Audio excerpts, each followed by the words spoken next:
Bismillahirrahmanirrahim. Assalamualaikum warahmatullahi wabarakatuh.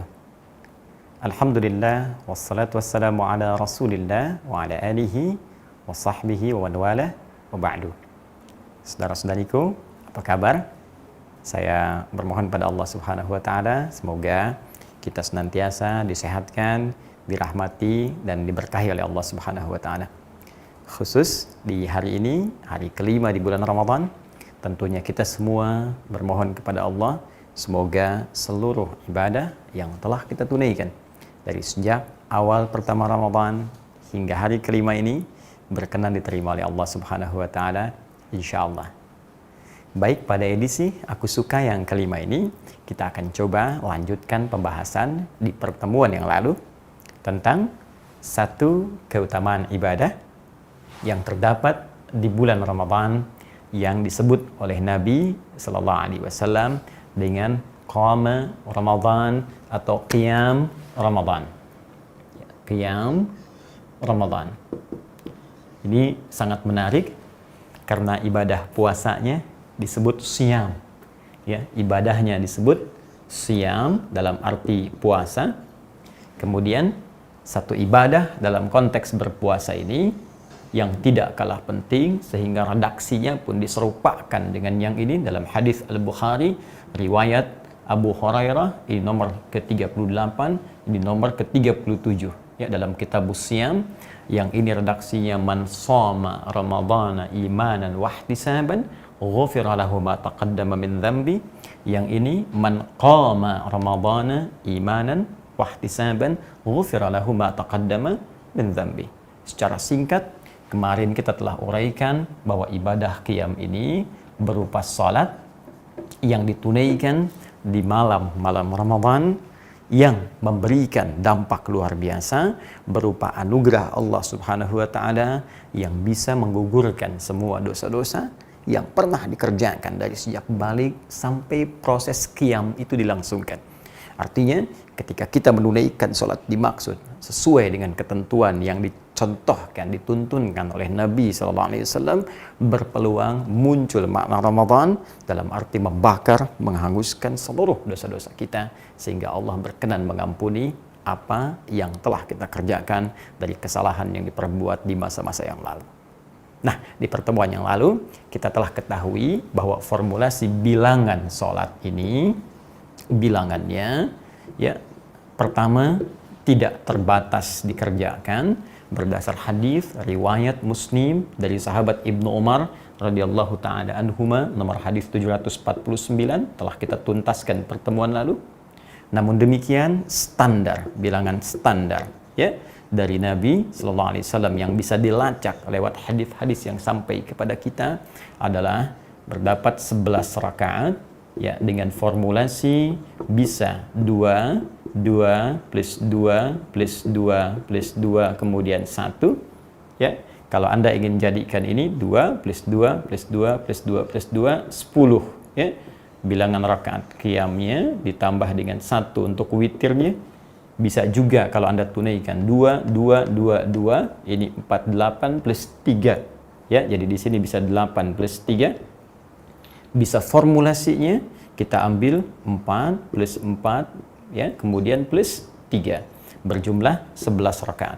Yang ini formulasi ditemukan kemarin telah kita tuntaskan di Abu Daud nomor hadis 1367, rawinya sahabat Ibnu Abbas radhiyallahu taala anhuma.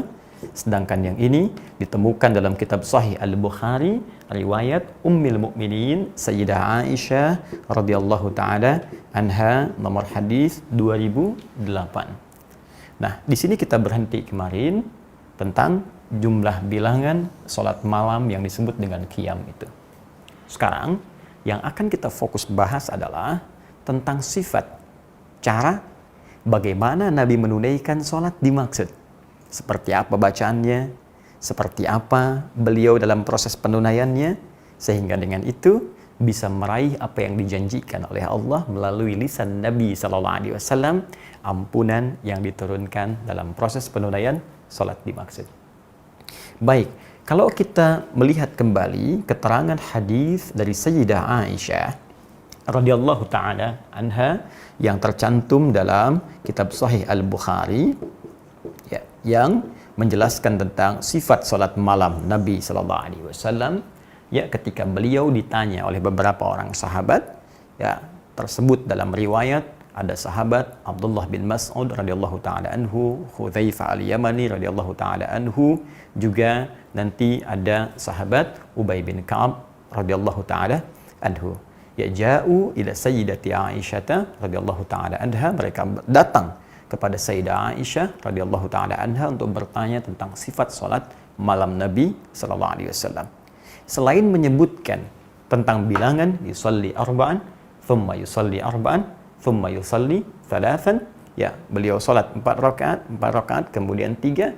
Yang paling menarik, Sayyidah Aisyah juga memberikan gambaran sifat salatnya. Apa kata beliau? Kata beliau, la tas'al an husnihinna wa tulihinna. La tas'al, tapi jangan tanyakan an husnihinna, tentang bagusnya, ya, bacaan dan salat beliau itu, wa tulihinna, dan panjangnya. Masya Allah. Jadi sudah salatnya bagus, enak, bacaannya pun panjang. Maka penasaran dari situ, beberapa sahabat ini memutuskan kemudian untuk bisa tahu tentang keadaan sifat salat Nabi ini. Karena itu dalam beberapa waktu mereka pernah salat di belakang Nabi Sallallahu Alaihi Wasallam. Maka apa komentar dari sahabat Hudzaifah al-Yamani ketika salat di belakang Nabi Sallallahu Alaihi Wasallam? Kata beliau, wallahi tidak ada salat yang paling nikmat kecuali salat di belakang Nabi. Jika membaca ayat doa, beliau berdoa. Jika membaca ayat-ayat tentang ampunan, memohon ampunan untuk umatnya. Jika ada ayat-ayat tentang surga, berhenti sejenak, memohon supaya diberikan kenikmatan surga. Demikianlah kemudian tak terasa, rakaat pertama itu tak terasa 100 ayat dibacakan. Masya Allah. Jadi dari 11 ini bisa dibayangkan kalau rakaat pertamanya 100 ayat. Ya. Karena itu kata Sayyidah Aisyah, jangan tanya bagaimana panjangnya. Jangan tanya bagaimana bagusnya. Ya, kemudian Abdullah bin Mas'ud juga penasaran. Ya, esoknya kemudian beberapa waktu atau setelahnya ikut sholat di belakang Nabi, beliau berkomentar, nikmat sholat di belakang Nabi itu. Ya, dan aku kira 100 ayat itu akan ruku. Ternyata diteruskan sampai selesai Al-Baqarah 286 ayat. Aku kira akan ruku, ternyata disambungkan Ali Imran sampai 200 ayat. Aku kira akan ruku, ternyata nyambung ke An-Nisa 176 ayat.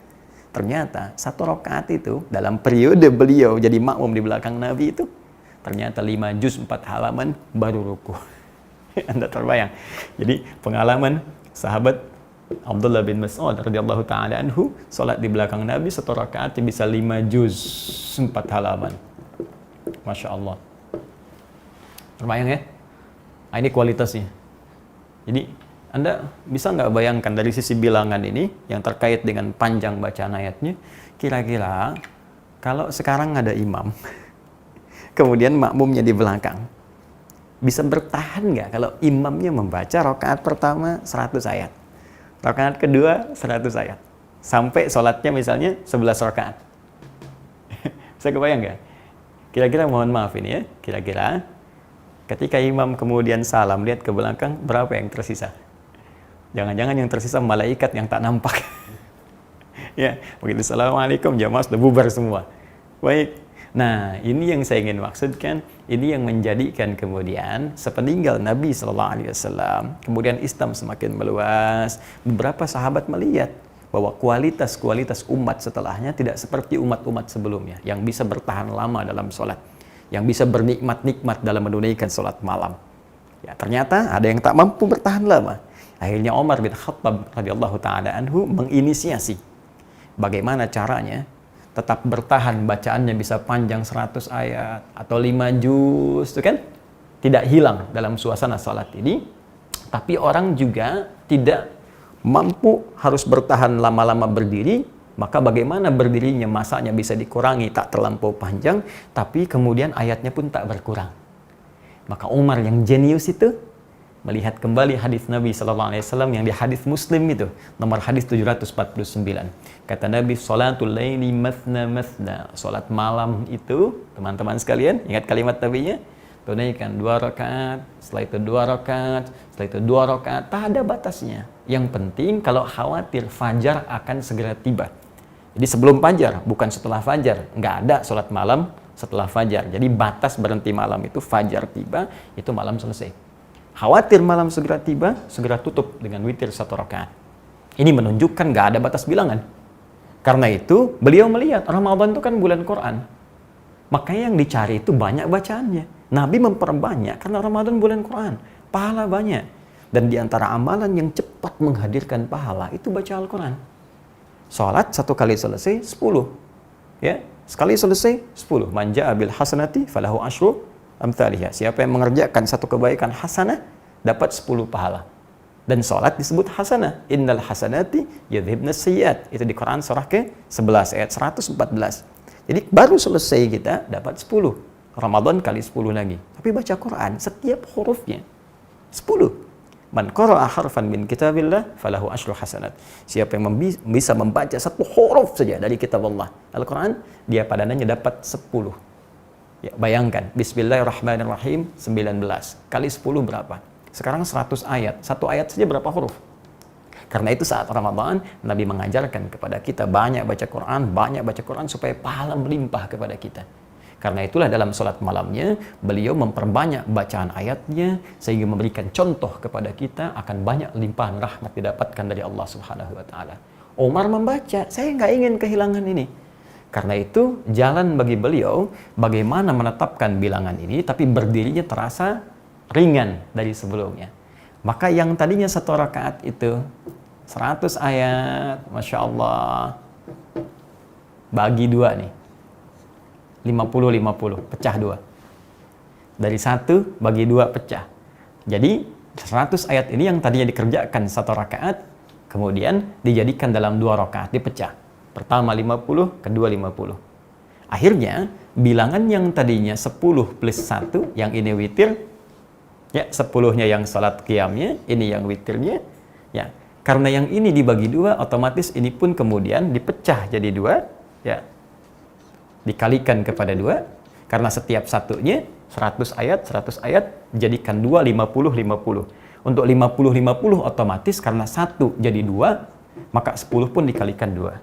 Ya, maka jadilah kemudian 20, ya. Ditambahkan kemudian di sini dipecah juga, karena harus jadi witir, maka cara terbaiknya dipecah jadi syafa' dan witir. Artinya 1 dipecah jadi 3, 2 plus 1. Kalau 1, nanti masih genap bilangannya, belum ada tunggalnya. Maka yang paling mudah, pluskan kemudian 3, disinilah kemudian jadi jumlahnya 23 rakaat. Ini yang populer juga dikerjakan dengan jumlah bilangan 23 rakaat. Dasarnya ada hadis Nabi Sallallahu Alaihi Wasallam. Inisiasinya diwujudkan oleh Umar bin Khattab radhiyallahu taala anhu. Jika Anda ingin yang standar silahkan 11. Cuma Nabi bacanya panjang. Itu kalau kita ingin ikuti. Tapi kalau sulit pun kemudian kata Umar, bagaimana caranya pahalanya tetap banyak, bertahannya tak terlalu lama, maka jadikan jumlah bilangan rakaatnya jadi panjang supaya ayatnya bisa dipecah-pecah. Ini yang menjadikan bilangan 23 rakaat. Asalnya ke situ. Nanti ada sahabat yang memecah lagi, aduh lama juga nih, 23 nih. Karena 1 rakaatnya 50 ayat. Nanti ada yang sampai ke 36, kan? Plus 3 jadi 39, ada yang 40. Poinnya, bagaimana bisa menjaga bacaan banyaknya yang bisa dihadirkan dari Al-Quran itu, supaya rahmat tetap didatangkan.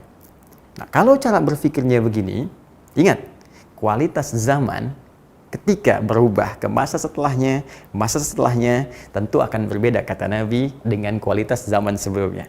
Kata Nabi, khairu qarni, ya, khairu qarnin qarni, ya. Maaf, umat yang paling bagus itu dari konteks ibadah, ketaatan itu yang semasa denganku. Kemudian selanjutnya. Jadi kalau umat dulu bertahan 100 ayat di belakang Nabi, umat setelahnya bertahan 50 ayat, umat setelahnya bertahan 40 ayat, mungkin sampai kita ini umat yang bertahan di belakang imam 5 ayat, 4 ayat, ya. Itu standar. Jadi tak mengapa kalaupun ada orang 11 rakaat, 1 rakaatnya misalnya dibaca 4 ayat, boleh. Dibaca 5 ayat, boleh. Ya, tapi kalau kita bisa tambahkan dari setiap hari meningkat akan lebih baik. Jangan sampai begini. Jangan sampai misalnya sudah 11 rakaat, Yang dipilih misalnya yang sangat pendek luar biasa. Atau jangan-jangan cuma potongannya aja. Allahu Akbar waladhdallin. Selesai Yasin. Oh, dikirakan panjang. Allahu Akbar. Ya. Nah, itu tidak elok rasanya. Jadi silahkan ambil yang standar. Atau jangan tertukar juga begini. Yang 11 rakaat bisa baca surat-surat bagus. Selesai 11 rakaat 1 jam, 60 menit selesai. Ya. Tarawih jam 8, 20.00, selesai jam 9, 21.00. Ya, yang ini selesai 1 jam. Kok bisa yang 23 rakaat selesai 7 menit? Allahu Akbar, Allahu Akbar, Allahu Akbar, Allahu Akbar. Nah, ini juga jadi pertanyaan.